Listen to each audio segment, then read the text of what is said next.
तो हेलीकॉप्टर वाले नेता को हेलीकॉप्टर वाला छाप मिल गया है। तो सिलाई मशीन तो हम लोग को प्रचार करने की कहाँ जरूरत है। सिलाई मशीन तो ऑलरेडी हर गृहिणी, हर कोई जानता है, याद हो गया, उसमें कुछ याद कराएंगे। नमस्कार, मैं इंतजारुल हक, आप देख रहे हैं final post news Bihar. Lojpa में इन दिनों सियासी पारा काफ़ी चढ़ा हुआ है। खासकर चाचा व भतीजा के बीच हुई लड़ाई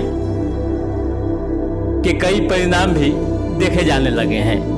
एक तरफ जहां पार्टी का मुख्य सिंबल जब्त इलेक्शन कमीशन ने जब्त कर लिया और दोनों दावेदारों को अलग अलग चिन्ह दे दिया। अभी हमारे साथ लोजपा अल्पसंख्यक प्रकोष्ठ के प्रदेश अध्यक्ष परवेज अहमद खान है। आइए हम उनसे बात करते हैं और जानने की कोशिश करते हैं कि लोजपा में इन दिनों क्या चल रहा है। आपका स्वागत है। शुक्रिया, आप लोग का भी बहुत बहुत धन्यवाद। इलेक्शन कमीशन ने तो मुख्य जो आपका ही था, चिन्ह था, जो उसको तो जब्त कर लिया। आप सिलाई मशीन मिला है, कैसे अब नैया पार होगी लोजपा की, क्या होगा? देखिए, अभी परमानेंट व्यवस्था नहीं है। बाई इलेक्शन था है और बाई इलेक्शन में यह इलेक्शन कमीशन का तत्कालिक व्यवस्था है कि उनको दिया है, हेलीकॉप्टर छाप मिला है। तो हेलीकॉप्टर वाले नेता को हेलीकॉप्टर वाला छाप मिल गया है कि हेलीकॉप्टर की व्यवस्था करें, हेलीकॉप्टर से घूमें हवाई नेता को। और हम लोग को सिलाई मशीन मिला है तो हर गृहिणी में अभी भी ठीक है, लेकिन अभी हम लोग एनडीए के साथ है और हम लोग का कोई कैंडिडेट नहीं है। और पूर्ण हम लोग 101% हम लोग वहाँ, हम लोग का जो कैंडिडेट है दोनों जगह भारी बहुमत से जीतेगा। अभी आप लोग रामविलास पासवान की पुण्यतिथि भी मनाए, क्या मैसेज रहा? पुण्यतिथि कैसा रहा? पुण्यतिथि में पूरे बिहार के लोग आए, पूरे बिहार के, और रामविलास जी को श्रद्धांजलि देने।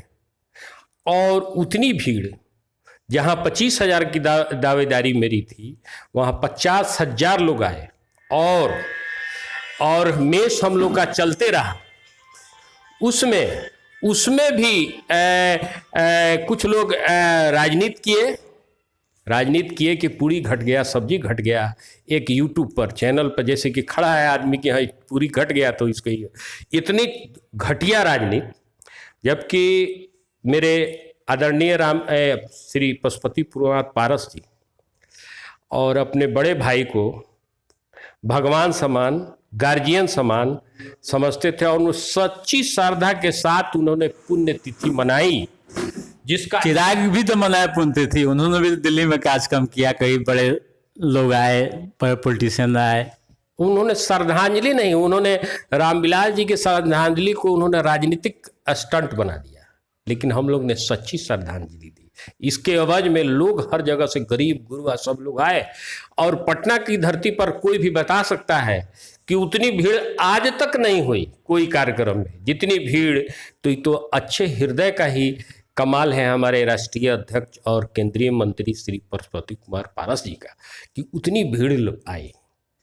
क्या श्री पशुपति पारस जो है आपके राष्ट्रीय अध्यक्ष हैं, उनके नेतृत्व में पार्टी मजबूत होगी कि कमजोर होगी? हम लोग हैं जुड़े हुए हैं। जो लोग सच्ची श्रद्धांजलि देंगे और सच्चा रामविलास जी के साथ जुड़े हुए हैं, वो पारस जी के साथ है।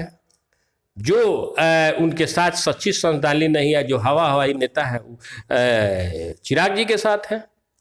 और आने वाला समय बता देगा आगे की क्या रणनीति है पार्टी की। हम लोग एनडीए के साथ हैं और एनडीए के साथ ही रहेंगे। ऊपर हमारे प्रधानमंत्री श्री नरेंद्र मोदी जी और यहाँ स्टेट में श्री नीतीश कुमार जी, इनके साथ हम लोग हैं। बिहार में तो कोई आपके पार्टी की तरफ सदन में नहीं है, सत्ता में नहीं है। आएगा ना, सदन में होगा। आने वाला समय कहीं जा रहा है, होंगे हम लोग भी। लोजपा की आप बात कर रहे हैं, खासकर अल्पसंख्यक सेल की, और आप एनडीए की बात करते हैं। एनडीए में खासकर मुसलमानों की अगर बात होती है तो जहां प्रधानमंत्री की बात आती है, या एनडीए का और कार्यकर्ताओं की बात आती है, पार्टी के वरिष्ठ नेताओं की बात है, तो मुसलमान सीधा दूरी बनाने लगता है। ऐसे हालात में आप कैसे मुसलमानों को जोड़ेंगे पार्टी से? अभी मतलब हमारे पूरे बिहार से हजारों लोग आए थे अल्पसंख्यक, बोलिएगा तो तस्वीर भी मैं दिखवा दूंगा। पूरे बिहार से पूरे अल्पसंख्यक लोग आए थे और उन्होंने भी श्रद्धांजलि, लोग बात समझ गए हैं कि राजद कितना दिन मुसलमानों को ठगेंगे। यही ढाका एक प्रोग्राम हुआ था, वही ढाका इलेक्शन में तेजस्वी जी आए थे, ज़्यादा दूर की बात नहीं है। तो यहाँ मुसलमानों को उन्होंने कहा था कि दाढ़ी और टोपी वाले लोग स्टेज पर नहीं रहे। तो आपके पिताजी 30 बरस से आपको इतनी वफादारी से लोग वोट दे रहा है, और आज आपको दाढ़ी टोपी स्टेज पर नहीं चाहिए, A to Z पार्टी बना रहे हैं। तो यहाँ तो मुसलमान अपना जगह देख रहा है, खसकिए रहा है। और 20 सीट हम बार बार कह रहे हैं, 20 सीट भी मुश्किल हो जाएगा अगला इसमें विधानसभा में, वो सब पता चल जाएगा। आपकी इस सरकार में महंगाई चरम पर है, अपराध भी उसी तरह बढ़ा है, ऐसे हालात में आप लोग कैसे फेस करेंगे? देखिए, महंगाई जो है, कोविड ये एक बहुत बड़ा एक मुद्दा आ गया, बहुत बड़ा ये महामारी आ गई, बहुत बड़ी महामारी पूरे दुनिया स्तर पर। उस पर माननीय नरेंद्र मोदी जी ने इतना बेहतर काम किया। ये जो इतना फ्री वैक्सीन पूरे दुनिया में कहाँ मिला है किसी को? पूरे देश में इतनी बड़ी आबादी, इतनी बड़ी आबादी, मतलब सेकंड लार्जेस्ट हम लोग चाइना के बाद हैं। करते हैं बिहार की ही राजनीति पर बात करते हैं। अभी आपने रामविलास जी को याद किया, उनकी पुण्यतिथि मनाई, श्रद्धांजलि दी। अभी बिहार में लोजपा के खासकर आपको सिलाई मशीन मिली है, चुनावी सिलाई मशीन मिला है। आपकी क्या रणनीति है बिहार के से आवाम से जुड़ने के लिए, जनता को जोड़ने के लिए? आज देश में आधी आबादी महिलाओं की है, और आधी आबादी महिलाओं की है, तो सिलाई मशीन तो हम लोग को प्रचार करने की कहाँ जरूरत है? सिलाई मशीन तो ऑलरेडी हर गृहिणी, हर कोई जानता है, याद हो गया सीधे, उसमें कुछ याद कराने के। बंगला तो छिना गया, यहाँ का भी बंगला छिना गया, वहाँ का भी बंगला छिना गया। अभी मामला इलेक्शन कमीशन के पास है, और समय हमको विश्वास है 99% कि हम लोग को बंगला पुनः मिलेगा। बंगला मिलेगा, पुनः विश्वास है।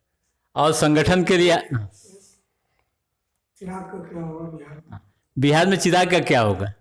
चिराग अपना दोस्त खोज ही लिए है तेजस्वी को, जैसा तेजस्वी जी ने अभी तेज प्रताप जी ने दिया ना बयान कि हमारे पिताजी को बंधक बना दिया गया है। तो तेजस्वी भी पूरे परिवार को सब, जैसे कि अपनी माँ का ये स्टार प्रचारक में नहीं है, बहन मीसा भारती जो पहले से राजनीति है, पहली मुख्यमंत्री, बिहार की पहली मुख्यमंत्री श्री राबड़ी देवी का नाम स्टार प्रचारक नहीं है। इतना दुख का क्या? बड़े भाई को सत्ता के लिए बाहर कर दिए। अभी चुनाव लड़ रहे थे तो हमको लगा कि एक दबंग उनके नेता द्वारा चुनाव लड़ने वाले को भी रोक दिया गया। बेचारे तेजस्वी जी, तेज प्रताप जी को कम टॉर्चर नहीं कर रही है, तेजस्वी जी कम टॉर्चर तो कर नहीं रहे हैं। लेकिन असली लालू का वारिस, लालू जी का असली वारिस, जो लालू स्टाइल में गरीब गुरबा के साथ बैठ के जमीन पर, रिक्शा पर किसी के साथ बैठ जाना, यह तेज प्रताप में गुण है। लेकिन वह गुण तेजस्वी जी के यहाँ नहीं है। तेजस्वी जी के यहाँ भी डेट लेना पड़ता है कि कार्यकर्ता भेंट करें।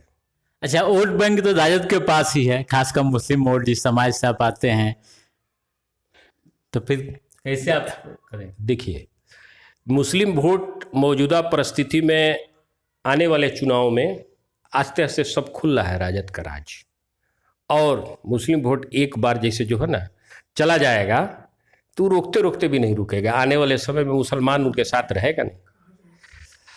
किधर जाएगा मुस्लिम वोट? हम लोग के साथ जाएगा, विश्वास है हम लोग के साथ, मोदी जी के साथ एकदम। अभी है नहीं, दिया नहीं, मोदी जी को वोट नहीं दिया, मुसलमान लोगों ने वोट दिया। कितना % दिया, कहाँ दिया लोग? आज वोट नहीं दिया तो इतना बहुमत आया कैसे? दावेदारी करते जितना मुसलमान लोग दे रहे हैं अभी वोट राजद को, उस ख्याल से कितना आपको टिकट मिला, इस बात को भी तो बिहार का मुसलमान देख रहा है कि 10 ठो माननीय नीतीश कुमार जी ने अल्पसंख्यक को, मुसलमानों को टिकट दिया, सिंबल दिया, और 10 ठो राजद ने भी दिया। तो जहां आप बिहार में 20% के में है और ज़्यादा बाप से कम भी है, तो आपको टिकट मिल नहीं रहा है। वहां आप गेट पर कब तक खड़ा रहिएगा लालू यादव के पास, और वोटर कब तक बन के रहिएगा? जो कैंडिडेट बढ़िया हो, चाहे वो एनडीए हो, भाजपा हो, उसको लोग वोट देगा। लेकिन कई मुसलमानों को जदयू ने इतने कह रहे हैं कि मुसलमानों को टिकट दिया, तो कितने लोग जीते विधानसभा? अच्छा, नहीं जीते, ये दुर्भाग्य की बात है। काम का आकलन देख लीजिए, 15 बरस में लालू यादव ने क्या किया, नीतीश कुमार ने मुसलमानों के लिए क्या किया। आप पत्रकार लोग हैं, पढ़े लिखे हैं, वेबसाइट देखिए, जो बताने की जरूरत नहीं है, आप वेबसाइट तो देखिए कि नीतीश कुमार जी द्वारा कितना काम किया गया मुसलमानों पर। अभी तनवीर अख्तर साहब एमएलसी साहब डेथ कर गए, उनके जगह खुद माननीय मुख्यमंत्री उनके घर पर जाकर और उनकी पत्नी को कैंडिडेट बनाकर एमएलसी बनाए। यह काम लालू यादव का परिवार नहीं कर सकता है, तेजस्वी नहीं कर सकता है। मौजूदा उदाहरण शहाबुद्दीन साहब का है, जा नहीं सकते हैं वहां। आप उनके श्रद्धांजलि में गए, न श्राद्ध में गए, श्रद्धांजलि न उनके घर पर गए, कहीं गए, न तेजस्वी गए, न लालू यादव गए। तो उससे बड़ा क्या उदाहरण होगा पूरे बिहार में कि मुसलमान उनके साथ जाए। अब एक बताइए, अब एक चीज है कि वो भी जैसे निगेटिव पॉलिटिक्स में जिस तरह चिराग पासवान जी हैं, वैसा ही निगेटिव पॉलिटिक्स में तेजस्वी जी भी हैं और उनकी पार्टी है। जिस तरह निगेटिव पॉलिटिक्स में पारस बाबू के खिलाफ चिराग जी का, जबकि उन्होंने, जब वो कहते हैं एक तरफ की 2 गार्जियन, मेरे पिताजी चले गए, एक चचा चले गए, एक चचा है, तो एक चचा है, तो आपने तो 15 में, हम तो पार्टी से जुड़े हुए हैं ना शुरू से। 14 में उन्होंने गुट एक माननीय मेरे बड़े भाई जो चिराग जी के साथ हैं, उस टाइम में उन्होंने कहा था कि आप लोग तो पारस गुट है, तो बताइए बाप और चचा में कोई फर्क नहीं है। और पारस गुट और चिराग गुट की उन्होंने चुनाव जीतने के बाद लोकसभा, यह बात उन्होंने शुरू कर दिया। यह बात शुरू, कितनी मतलब घटिया बात है। उसके बाद भी पारस बाबू उन्होंने मांग किया कि पार्लियामेंट्री बोर्ड का अध्यक्ष बने, तो पारस बाबू ही उसमें ये थे, मतलब जो नॉमिनेट हुआ उसमें उन्होंने इसका किया, आगे आगे करके उनको बनाया। लोकसभा का भी चुनाव लड़े जमुई से, उन्होंने पूरी शक्ति लगा के उनको जिताने का कैंप करके चिराग जी को काम किया। लेकिन उनको निगेटिविटी जो दिमाग में मनसा जो चल रहा है वो छूट नहीं रहा है, वही कारण है। और वह बेड पर उसके बाद में उन्होंने छोड़ दिया। यहाँ बिहार प्रदेश का अध्यक्ष वो थे तो रामविलास जी इतने पुराने राजनीतिक, हम लोग के संस्थापक पार्टी के, उतनी जानकारी, उतना ही सब रहते हुए पार्टी टोटल बिहार का श्री पशुपति कुमार पारस जी के ही जिम्मे था। आपने अपने निगेटिव सोच और अपना वर्चस्व के लिए सब हिसाब से उन्होंने पहले पारस जी को बिहार से हटा दिया। बिहार जो इतना वर्ष से उम्र के हिसाब से, आपको क्या जानकारी है? आप तो पढ़ के आए, उसके बाद फिल्मी दुनिया में पार्टी के बारे में चिराग को कोई जानकारी नहीं थी। इधर आप जानकारी ले रहे हैं, वो भी शिक्षा दीक्षा। इधर जो पार्टी टूटने की स्थिति हो गई, सारे सांसद लोग जा रहे थे, तब पारस जी ने इस पार्टी का कमान संभाला और अपने बड़े भाई को भगवान समान रूप जो मानते थे उसको सच्ची श्रद्धांजलि श्री पशुपति कुमार पारस जी ने दिया। चलिए, बहुत बहुत शुक्रिया, धन्यवाद। आप लोगों को भी धन्यवाद बहुत बहुत। अभी लोजपा के अल्पसंख्यक प्रकोष्ठ के प्रदेश अध्यक्ष परवेज अहमद खान साहब हमसे रूबरू हो रहे थे और बता रहे थे कि लोजपा में इन दिनों क्या चल रहा है। अभी रामविलास पासवान की पुण्यतिथि मनाई गई है और उन्हें श्रद्धांजलि दी गई है। कौन लोग आए, कैसे कार्यक्रम हुआ, पूरी जानकारी दे रहे थे। इसी के साथ बस इतना ही। आप देखते रहिए फाइनल पोस्ट न्यूज़ बिहार। नमस्कार।